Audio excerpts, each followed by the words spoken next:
Regardless of whatever your pre-existing opinion on Russian aircraft are, you have to admit, it's pretty cool when nations have their own aerospace industry, and Russia happens to have one of the largest, bringing us some of the most plentiful content in the game. And with that in mind, I want to take a look at every 4th generation design that Russia has been able to produce that we have in War Thunder so far. This is as of update storm warning, so if you're coming into this video like, wow, I can't believe he didn't talk about my favorite aircraft, the MiG-35, well, you're gonna have to wait for it to be added to the game. Now, just a mild disclaimer, if you see me getting absolutely dogged on in the background footage, I'm just gonna be honest, I didn't really find a lot of these aircraft to be the most fun to play. But that's okay, not every aircraft in-game needs to be catered to my exact needs. With that out of the way, let's get into it. The first 4th generation design for the Russian tech tree is the MiG-29.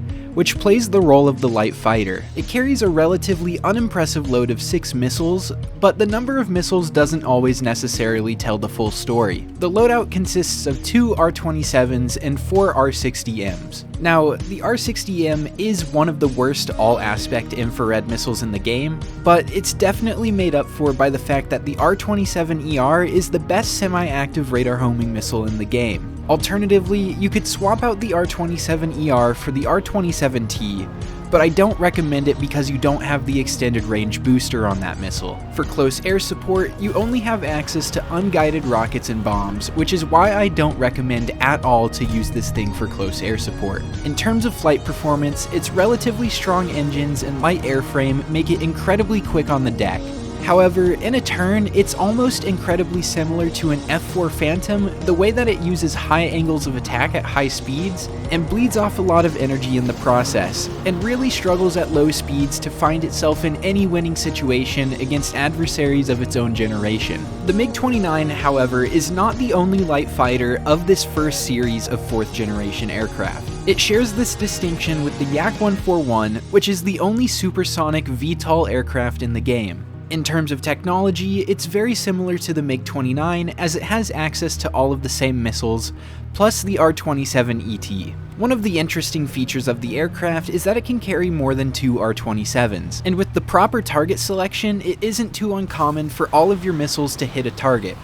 However, with that being said, you only have access to 4 missiles, which really sucks. This is by far, in my opinion, the #1 limiting factor to the Yak-141. Even just having 6 missiles instead of 4 gives you a lot more longevity in the match, and with how good the flight performance is in the Yak-141, I consistently find myself not limited by my aircraft, but by the fact that I've gone through all of my missiles in the first couple minutes of fighting. Still, if I had to pick an early 4th generation aircraft out of this lineup for me to call my favorite, it's definitely the Yak-141. Next, we have the Su-27 Flanker, which is Russia's representative to the heavy fighter category. And oh boy, does it really put its size to use with an eye-watering 10 missiles in its loadout. You have access to up to 6 R-27s, with 2 of those pylons being capable of carrying the infrared version, and the outer pylons are capable of carrying our first countermeasure-resistant dogfight missile, the R-73. While it isn't my favorite IRCCM missile in the game, it definitely still puts in a lot of work,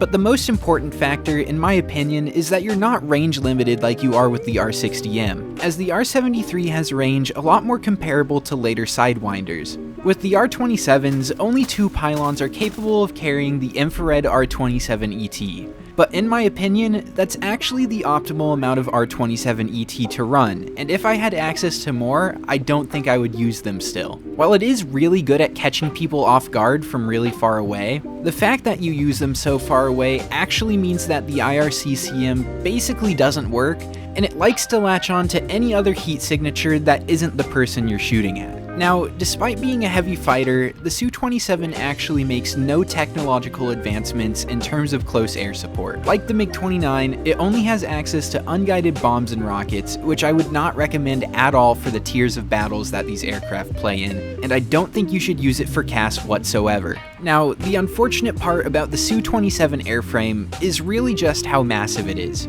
I tend to avoid playing the flanker as it's basically too big to use multipathing at all. When you turn sideways to avoid the splash damage of a missile when you drag it into the ground, the Su-27 actually pops up above multipathing altitude and gets hit directly instead. And with how big and floaty the airframe is, it really makes it unsuited for weaving in and out of terrain. In an actual dogfight though, it does tend to be better than the MiG-29, as it basically does all of the skills that the MiG-29 likes to do, the high angles of attack at the cost of high speed bleed, but just generally better. And with 96 large caliber countermeasures, you remain relatively resistant to incoming missiles, which opens up the option to climb as long as you know how to defeat radar missiles properly. Just keep in mind, the Su-27 does have an SPO-15 radar warning receiver, which does not give you the exact position of your radar contacts. Okay, that's all well and good. The Su-27 has some playstyles that it's fitted for, and others not so much. Now what if I told you, for free, you could get the same aircraft,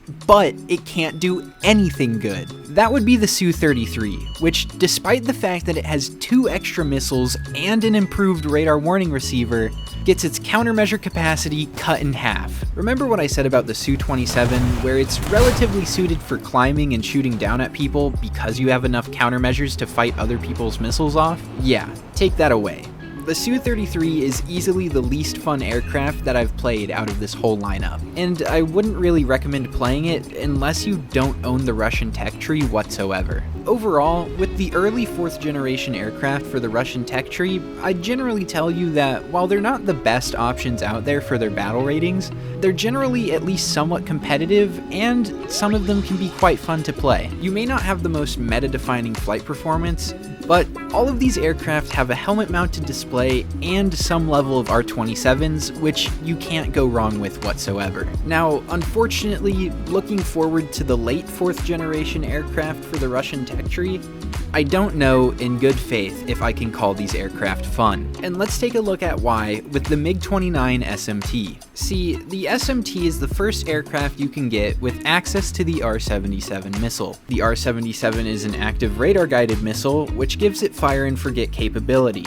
Unfortunately, the R-77 is modeled with a lot of drag, an unrealistic amount of drag, if you will, because Gaijin does not know how to change the drag values as the missile changes in speed. If the MiG-29 SMT had properly modeled R-77s, where the drag values at supersonic speeds were actually better than traditional fin designs, then I would highly recommend this aircraft. However, this is not the case, and the R-77 has some of the worst range out of any active radar missile in the game. On top of this, it's not just retained the gimmicky flight performance of the original MiG-29, but it's actually gotten noticeably worse, with the big fat fuel spine sitting on the back of the aircraft, which overall means now that you have subpar flight performance and subpar missiles against your competition. The only thing that I can really confidently give the MiG-29 SMT is that it has one of my favorite radar sets to use in the game. The radar has a 20-kilometer helmet-mounted display, and it has access to all aspect and head-on pulse Doppler modes, making it really effective at retaining locks on enemy aircraft. But overall, those locks don't mean anything if you can't get a missile off that'll kill them in the first place. But the MiG-29 SMT isn't the only late 4th generation design for Russia. There's also the Su-27 SM, which suffers all of the same problems as the MiG-29 SMT, but also you're so big that you can't multipath to at least dodge enemy missiles. And unlike the Su-27S, you're not really competent at climbing anymore because the power of enemy aircraft has just gotten so much higher. Instead of having to dodge, 2 to 3 semi-active radar-guided missiles, which are worse than your own missiles that you carry, you instead have to fight swarms of active radar-guided fire-and-forget missiles that are leagues better than the ones you carry yourself. Again, if Gaijin modeled how effective the R-77 was at supersonic speeds, then this would probably be a good BVR aircraft. But it isn't, because the missile is modeled so incorrectly. Oh, but hey, I guess you can carry 2 extra R-77s compared to the carrying capacity of the first flanker. It doesn't really matter though, as the Su-27 SM has one of the worst radars for a top-tier aircraft in the game.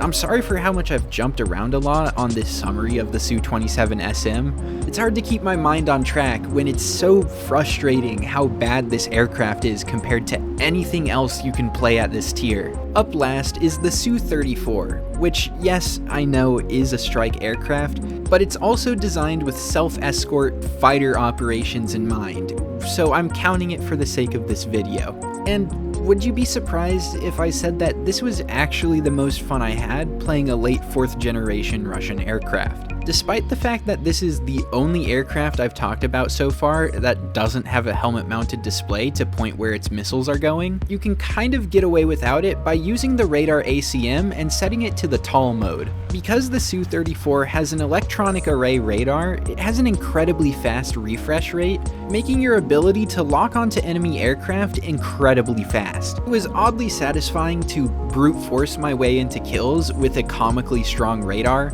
but where the Su-34 shines is definitely its close air support capabilities. I mean, duh, it is what the aircraft is designed for. It has access to one of the funniest weapons in the game, the 3,000 kilogram glide bomb. Also, on the topic of the Fab 3000, like, if you get a chance to take a look at it, why did they polish the bomb? Why is it so shiny? Anyway, I usually use this to clear out an entire cap, or if I'm feeling mean, the enemy spawn. But if you need a little bit more precision, there is also the KH-38. It comes in both infrared television variants, which are more expensive, or laser-guided variants if you want to spawn this in with less points. For those who don't know, the KH-38 is probably the best air-to-ground missile in the game. It has a long burn time, making it pretty fast, and it also gives it one of the best ranges in the game, only really outranged by rocket-boosted glide bombs, which don't have the same level of precision as this does. If you have even a little bit of experience at top-tier ground battles, I guarantee that you've probably been smited from halfway across the map by one of these aircraft. Overall, the biggest takeaway from Russian top tier, in my opinion, is that they have moments of greatness. Every once in a while, I'll have a moment or a situation where I'm like, oh my gosh, I'm so glad I was playing this plane. But for the most part, they weren't the most consistently fun. Generally, I didn't really enjoy the subpar flight models, or even outright wrong flight models depending on how you think Gaijin is handling the bug reports. But because of their emphasis on quick snapping turns and their access to helmet-mounted displays, alongside missiles that are relatively stronger in dogfight scenarios, I wouldn't tell you to not at least give them a try if that sounds like something that you would be interested in. Anyways, that's all for this video. I'll see you guys in the next one. Bye-bye.